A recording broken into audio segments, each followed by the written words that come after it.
Soy Fernando Díaz Villanueva. Hoy es 5 de octubre de 2017 y esto es La Contracrónica.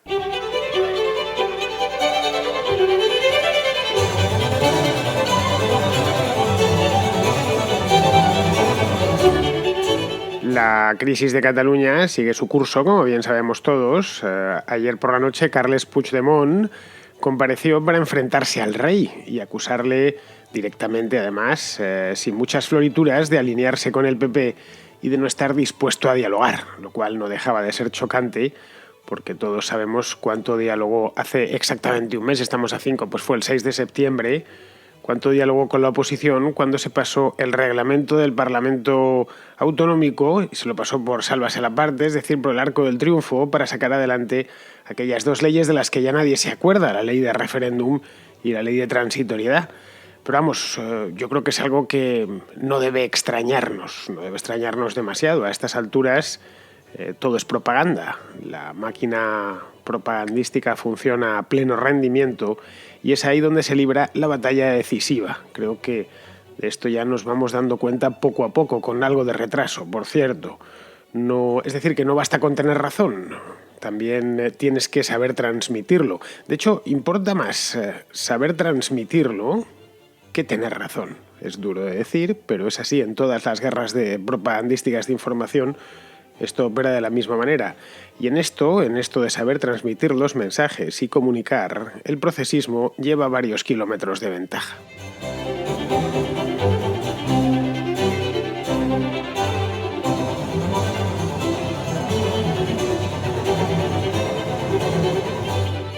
Os hablaba ayer de la estrategia elaboradísima que habían adoptado los procesistas desde que en julio pasado se echaron al monte. De hecho, es una estrategia que yo creo que proviene de mucho antes, no viene del mes de julio, que esto lo vienen planificando por lo menos desde hace un año, si no más.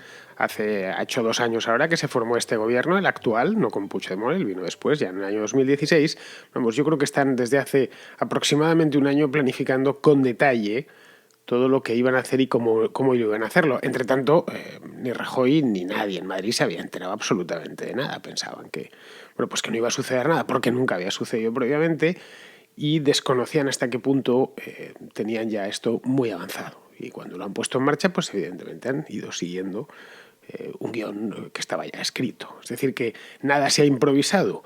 Todo atiende a un guión muy, muy bien detallado, que lo mejor de todo es que les va saliendo, como no podía ser de otra manera cuando tienes a tu adversario descolocado y despistado.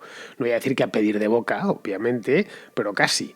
De entrada han puesto al Estado contra las cuerdas, han provocado la mayor crisis política e institucional en España desde la transición y han conseguido, en la medida de sus posibilidades, naturalmente, que no son muchas, internacionalizar el conflicto. Ayer mismo, sin irnos muy lejos, tuvo lugar un rifirrafe muy serio, además, estuve viéndolo en vídeo, entre eurodiputados españoles en Estrasburgo sobre este tema, el tema catalán. Pues será algo inaudito hace solo 2 o 3 meses. El resto de eurodiputados, pues os podéis imaginar, los que no eran españoles, no terminaban, algunos que había allí, con los cascos puestos, estaba Juncker también, sin saber muy bien de qué iba la cosa, miraban a unos y a otros echarse los trastos en la cabeza y contemplaban el espectáculo, pues como el entomólogo contempla a sus mariposas. Bien, todo esto no hubiese sido posible, todo esto, este pequeño relato de los hechos que os acabo de contar, no hubiese sido posible sin un dominio absoluto de la comunicación, que en este caso ha adquirido la forma de propaganda política. Propaganda política de alto octanaje. La propaganda no quiere decir que sea información mala. La propaganda es un arte, no es nada. La propaganda es una variante de la publicidad aplicada a la política. Llevo, de hecho, meses estudiándoles, con mis medios que son modestos, pero fijándome en cómo conciben los mensajes, cómo los transmiten y cómo los viralizan. Llevo meses dándole vueltas, incluso empecé a seguir en las redes sociales a varios independentistas para ver exactamente cómo movían el mensaje. Veían hacer un tema y decían, bueno, vamos a ver esto cómo se va desarrollando, cómo lo defendían, cómo lo abandonaban, cómo lo sustituían por otro. Ya digo, y no solo por los medios habituales, la prensa, evidentemente a la que tengo acceso a través de Internet o la televisión. Puedo ver TV3 en Madrid, y la veo de vez en cuando, y ojo, al margen de las cuestiones políticas, que todos sabemos en qué se ha terminado convirtiendo, una televisión muy bien hecha, por cierto, o las cadenas de radio, sino también, ya digo, por redes sociales y bueno, pues incluso hasta por los servicios de mensajería instantánea. Se valen de ellos, ya sabéis, canales de Telegram, de WhatsApp, etc. Bien, el ruido es tal que se escucha ya en todas partes. En Madrid se escucha a la perfección, sin necesidad de audífonos ni nada parecido. Y ojo, que conste que aquí somos siempre los últimos en enterarnos de todo, especialmente de lo que pasa más allá de la M40. No nos enteramos hasta que la cosa ya casi no tiene arreglo. Luego también ha influido los viajes que he hecho a Cataluña este año, que han sido 5 en total, que me han venido muy bien para estudiar sobre el terreno, que es importante, para estudiar sobre todo la propaganda de calle y para tomar el pulso a medios que no llegan hasta aquí, como pueden ser las televisiones y las radios locales y las cosas que solo se ven en el lugar. Pues bien, después de observar, cosa que me gusta mucho y que además no se me da del todo mal, empecé a sacar conclusiones y lo primero que me pareció es que eran unos maestros, es decir, que no había, ya digo, nada improvisado, que calculaban sus palabras, las pesaban incluso y lo siguen haciendo, pesan exactamente el verbo, los adjetivos, todo, hasta las interjecciones, diría, que cuidan mucho la simbología, los colores, etc. En fin, eso no lo hace un cualquiera. Para eso tienes que ser un profesional y un profesional muy cualificado. Y no me cabe duda que tanto la propia Generalidad como Junts pel Sí y las 1001 plataformas que conforman el famoso Procés, pues cuentan con los servicios de profesionales destacadísimos, de profesionales de primera fila, ¿no? Ahora bien, tampoco es que hayan inventado nada, es decir, es fruto de mis observaciones, no es que les vayan a dar un Nobel a los mejores propagandistas. Si algo detecté desde el principio, además, desde que empecé a interesarme por el tema hace unos meses, es que prácticamente todo lo que decían o era mentira, directamente, estaban difundiendo mentiras. Ahora han acelerado la máquina, hemos visto muchas a lo largo de los últimos días. Supongo que a vosotros os habrán llegado a través de mensajes o lo habréis encontrado en las redes sociales, incluso han ido a parar a los periódicos. Acordaos esa de Esquerra Republicana de los dedos rotos y unas cuantas más. Bien, pues o eran mentiras o en el mejor de los casos se trata de medias verdades. Es decir, que están haciendo bueno aquello de Goebbels, de que una mentira repetida 1000 veces es una verdad y la están convirtiendo en verdad. Bien, pues en ese punto recordé las célebres 11 máximas de la propaganda, los 11 principios de la propaganda enunciados por el mismo Goebbels. No sé si habréis oído hablar de ellos. Goebbels era el ministro de propaganda nazi, que, aunque no fue el creador propiamente de la propaganda, ese mérito lo tiene otro alemán que se llamaba Wilhelm Münzenberg, que aunque sí, no hizo propaganda para los nazis, sino para el Partido Comunista. Bueno, supongo que habréis oído hablar de ellos, de estos principios. Son relativamente famosos, especialmente entre interesados pues, a las ciencias políticas y a la historia, ¿no? Pues voy a hacer un repaso, me los he apuntado, y voy a hacer un repaso exacto, más o menos casándolo, cómo funciona su maquinaria de comunicación y propaganda y cómo encaja a la perfección con estos 11 puntos. Y veréis cómo, después de ver los 11, estoy en lo cierto. El primero de estos principios se denomina principio de simplificación. Principio de simplificación y enemigo único. Y es que el mensaje tiene que ser simple. Es decir, no puedes ir con demasiadas complicaciones. En este caso, pues es muy fácil. España es mala, España nos roba, España nos oprime y no nos deja ser nosotros mismos. Eso cualquiera lo puede comprar, es muy sencillo y es muy fácil de transmitir. Necesitas muy poco tiempo y muy poco espacio y luego, por supuesto, de viralizar y de hacer 1000 variaciones. Si nos vamos sobre los hechos, pues acordaos, a lo largo del mes de septiembre, cuando Podemos ya se alineó definitivamente con ellos, modularon este mensaje para que, claro, ya no podían decir que España sí era mala, pues lo modularon para identificar a España con el PP y con Rajoy, que es en lo que están ahora, es en la parte que están ahora. Ese sería el primer principio que encaja, yo creo que a la perfección. El segundo principio es el llamado principio del método de contagio. Y este es, pues por pura, digamos, ósmosis, una cosa así, por puro contagio. Es decir, cualquiera que se oponga a nosotros es parte del enemigo, parte de ese enemigo único del principio. No hay que... El primero y el segundo, el principio y el segundo se apoyan entre sí.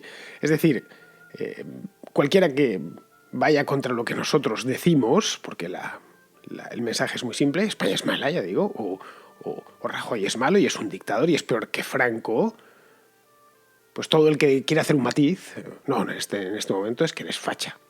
Y viceversa, cualquiera que favorezca nuestras tesis, pues es bueno sin importar otras consideraciones.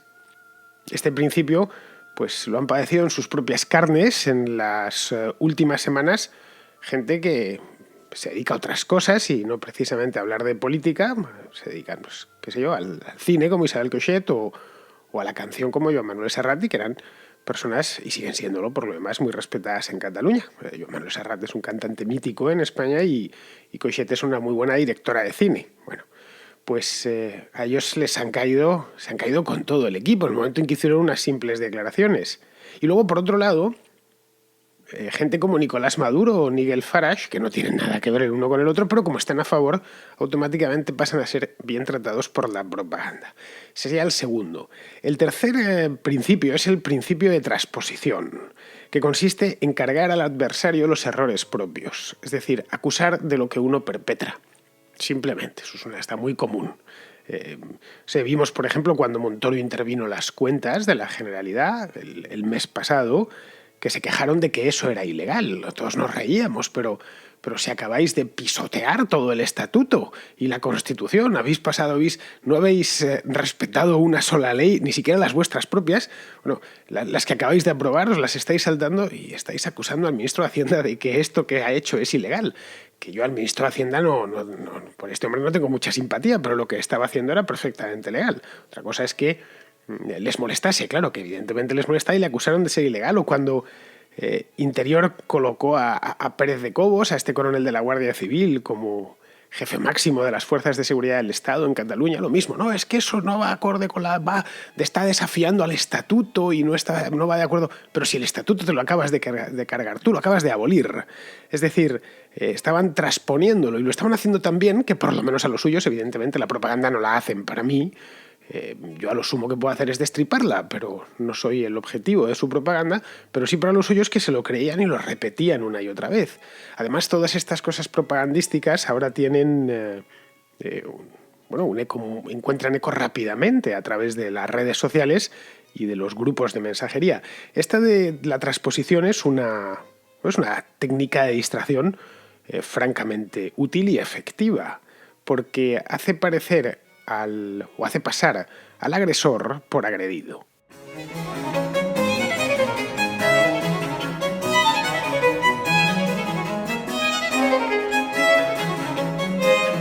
El cuarto principio sería el principio así es como se llama formalmente, el principio de exageración y desfiguración. Es decir, elevar cualquier suceso o cualquier anécdota, por pequeño que sea, a la categoría de amenaza gravísima. No sé, por ejemplo, las cargas del día 1 del pasado domingo, en las que hubo unos pocos heridos, leves por supuesto, no hay nadie hospitalizado, ni muchísimo menos, heridos que yo lamento mucho y que pues son condenables en la medida en que pueden serlo, pero nada más. Es decir, en cualquier huelga los palos son mucho mayores, o manifestación de estudiantes o cosas por el estilo, o aquello del 15M, como se les hizo ver. Bien, pues estos han sido denunciados en todos los foros, crimen contra la humanidad, una represión brutal como no se había visto nunca, como si se tratase casi de una masacre. Bueno, o si nos vamos un poquitín más lejos, a la manifestación aquella de los atentados en Cataluña del mes de agosto. ¿Os acordáis que sacaron una foto del rey, de Felipe VI, y otra de un jeque? Y las pusieron juntas asegurando que uno le vende armas al otro. Ahí estaban construyendo ya una historia. España, evidentemente, sí exporta armas, no solo a Arabia Saudita, sino a un montón de sitios. Pero vamos, pues bien, sobre esa pequeña anécdota crearon una historia exagerándola y desfigurándola. Es decir, con esas armas los terroristas luego matan en Barcelona. Y ya no importaba que, bueno, pues que el atentado principal de las Ramblas fuese perpetrado con una furgoneta de la marca Fiat y que España venda pocas armas a Arabia Saudita en comparación con las que vende a otros países, a sus principales clientes, que son básicamente países europeos como Alemania o Francia, ¿no? Además, Arabia Saudita de cualquier manera no está sujeto a ningún tipo de sanciones internacionales, es decir, que se le pueden vender todas las armas que sea menester sin que haya ilegalidad ninguna. Eso para empezar, pero bueno, daba igual, lo importante era eso, exagerar y desfigurar, y lo convirtieron. Es decir, al final, digamos que se salieron con la suya porque esa idea de, en el fondo, la culpa es, de nuevo, del enemigo único de España, que es el responsable subsidiario, por lo menos, de lo que nos ha pasado en Barcelona, terminó funcionando. El quinto principio se llama principio de vulgarización. Lo dice ya la palabra, el mensaje hay que adaptarlo al más tonto. Pues hay que bajarlo hasta el nivel del más idiota de toda la comunidad, el más inculto. Y eso te lleva, claro, a no afinar, no puedes hacerlo, no puedes complicarte mucho, ni siquiera en el propio léxico, porque el más tonto entonces no te entiende. De ahí que todo vaya con brochazos muy básicos, tipo pues España igual, qué sé yo, toros o tricornio, cosas muy que ya están metidas en la cabeza, igual retraso. O Cataluña igual diseño de vanguardia, Gaudí, la Sagrada Familia igual modernidad. O la última, que sé yo, urnas igual democracia, no urnas igual dictadura. Sin importar, qué sé yo, pues que en muchas dictaduras se vota, aunque luego pues, los resultados se adulteren, o aunque nada más se presente un partido, como es el caso de las elecciones cubanas. Es decir, es un mundo, del principio de vulgarización, consagra un mundo sin matices, de asociaciones rápidas y sobre todo muy instintivas. Es decir, tienes que bajarlo al nivel más básico, casi de un niño, y que se pueda repetir fácilmente. El sexto principio sería el principio de orquestación. Es decir, la propaganda tiene que ser simple, evidentemente, pero con eso no basta, porque se olvida rápidamente. Tiene que ser muy repetitiva. Tiene que llegar en todos los ámbitos de la vida normal del ciudadano medio y a través de todos los canales posibles. De ahí el control férreo de los medios de comunicación públicos y la generosa línea de subsidios para los privados. En fin, de eso lo conocemos todos, no es de ahora, es de hace muchísimos, bueno, es de mucho antes del Procés, esto ya viene de tiempos de los años 80, ¿no? Cuando se crean los medios de comunicación de la Generalidad y se empieza a regar con buenas subvenciones a los medios que eran afines. Bueno, pues estos permiten que el mensaje se esté repitiendo a todas horas, por la mañana, por la noche, en todo tipo de programas, etc. Bueno, o no solo eso, que además puedas llevarte este mismo mensaje no solo a través de los medios de comunicación, sino que lo puedas repetir en escuelas, en universidades, en asociaciones, en sindicatos y allá donde haya un colectivo organizado, es decir, allá donde haya sociedad civil organizada en cualquier tipo de asociación, bueno, pues que tu mensaje se pueda canalizar hasta ahí. Y eso no basta con decirlo una vez, tienes que utilizar la técnica esta de la gota malaya, esa tortura, ¿no?, en Indochina, que les hacían caer una gota encima del cráneo hasta que, claro, una gota no te hace nada, pero si te caen millones de gotas terminan abriéndote un agujero en el cráneo. No, pues en este caso sería algo así como una gota malaya propagandística. El séptimo principio es el principio de renovación. Sí, llega un momento en que como los mensajes son simples y están cargados de mentiras, pues el adversario termina por desmontarlos. Bien, pues cuando el adversario desmonta tus argumentos propagandísticos, que por su propia fragilidad son fáciles de desarmar, pues hay que contraatacar continuamente con material nuevo. Ya está. Cuando se te acaba un tema, tienes que empezar con otro cuando veas que está ya agotándose o que te lo han desmontado y que estás empezando, que te han puesto a la defensiva, tienes que pasar de nuevo a la ofensiva con material nuevo. Esto en las últimas semanas lo hemos podido ver. Pasamos de las quejas por la intervención de las cuentas por parte de Hacienda a las protestas por las detenciones, acordaos, de ahí a la indignación por la presencia de guardias civiles en Cataluña, lo de los barcos, Piolín y tal, y de ahí a los alaridos por las cargas del día del referéndum. que esos alaridos todavía se escuchan.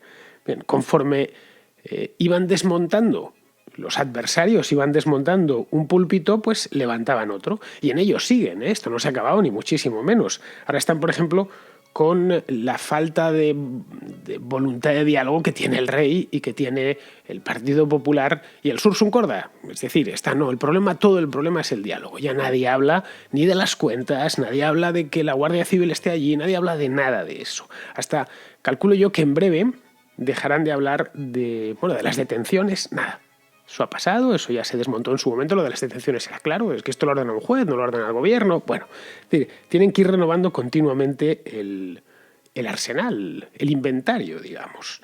El octavo principio se llama principio de verosimilitud. Este es sencillo de entenderlo, dice también la palabra. La propaganda se fundamenta sobre la mentira. Pero claro, es una mentira que tiene que parecer verdad. Y si te pasas con las mentiras, al final terminas haciendo el ridículo, terminas siendo una caricatura. De ahí que es importante mezclar algunas verdades en una ensalada general de mentiras. Esto, por ejemplo, es muy visible en lo del manidísimo España nos roba. Es decir, toman un dato cierto y es que Cataluña como comunidad autónoma aporta más de lo que recibe. Ojo, no es la única, una comunidad autónoma rica, entonces pues aporta más de lo que recibe y a partir de ahí ya lo desfiguran primero y luego lo llenan todo de mentiras y hechos inventados la mayor parte de las veces. O, por ejemplo, cuando hablan de la prohibición de la lengua catalana en el pasado, ¿no? Especialmente en tiempos de Franco. Pues toman 2 o 3 hechos reales que sí efectivamente sucedieron, generalmente de los primeros tiempos del régimen de Franco, y el resto del relato o se lo inventan o lo falsean sobre unos cuantos hechos reales. Esto lo hacen y lo vienen haciendo prácticamente desde el principio. El noveno sería el principio de silenciación. Este también lo dice la propia palabra. Esto es sencillo, es decir, todo para lo que no se tiene respuesta se silencia. Es tan fácil como eso. Ya está, no se da. Y como se dispone del poder, estos principios de la propaganda valen cuando estás en el poder. Por algo los anunció Goebbels, que era el Partido Nacional que mandaba, podía permitirse silenciar algo, al menos dentro de su ámbito. Goebbels no podía impedir que un crítico de su régimen publicase algo en Inglaterra o en los Estados Unidos, pero sí que lo publicase en Múnich o que lo publicase en Berlín, porque disponían del poder y a ese tío lo podían meter en la cárcel o meterle un tiro. Es decir, esto solo se puede hacer, de silenciación, cuando tú manejas los resortes mediáticos. A nosotros, quizá los que estamos fuera, quiero decir, de Cataluña, nos parezca que no se da porque en Madrid o en Sevilla o en Asturias la prensa es más o menos libre. Es decir, uno puede hablar casi de lo que quiere. Pero a los que están en Cataluña esto les sonará bastante familiar. Esto lo vimos, por ejemplo, de manera cristalina en el mes de agosto, cuando lo de los atentados, cuando silenciaron cualquier crítica a los Mossos d'Esquadra. Hice ya un programa sobre esto el mes pasado, hace un mes, sí, justo, que no sé si fue el 1 de septiembre, una cosa así, cómo se silenció cualquier crítica al antes, al durante y al después de los atentados.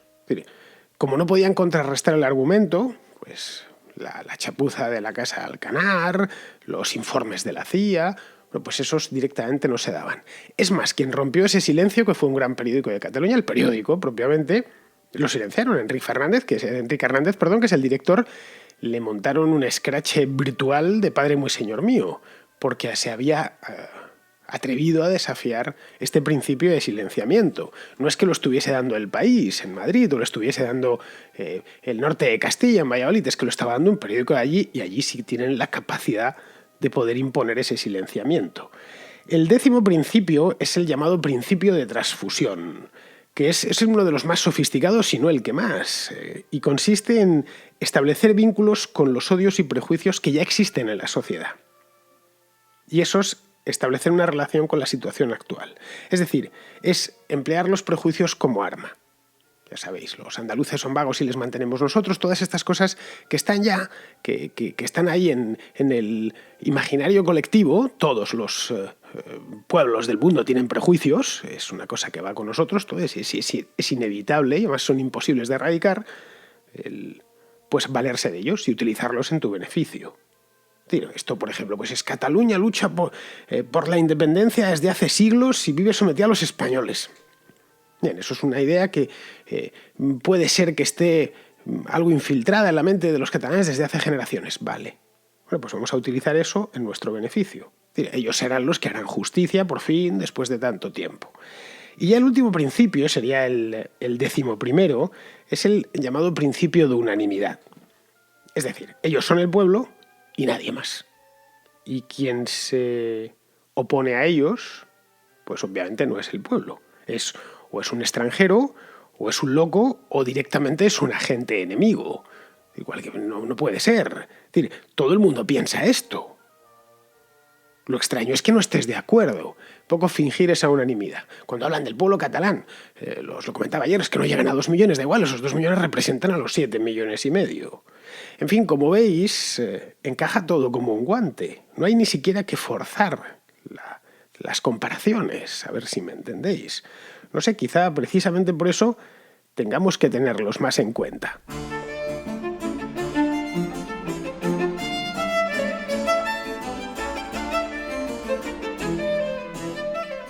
Hoy me he extendido más de la cuenta en el programa. En la primera parte del programa, pues que había mucha tela que cortar y no me quedaba otra, así que me quedo casi sin tiempo para la parte final, pero voy a meter un par de cositas. De entrada tengo a Francisco, que es un oyente venezolano, que nos quiere dejar una reflexión sobre este tema que me parece la mar de interesante. Viendo el caso de Cataluña, de los últimos gobiernos de Cataluña, yo me decía que esos gobiernos son tan parecidos a lo que hicieron aquí los socialistas del PSUV, los chavistas, que parecen hermanos gemelos. Hicieron todos los pasos que hicieron los que hicieron acá en Venezuela. Primero ganaron con elecciones, luego se posicionaron de todos los medios de comunicación, la prensa, la radio, la televisión, crearon división en el pueblo, los buenos, los malos, se saltaron todas las leyes y sentido común que existía. Así que me parece que son gemelos.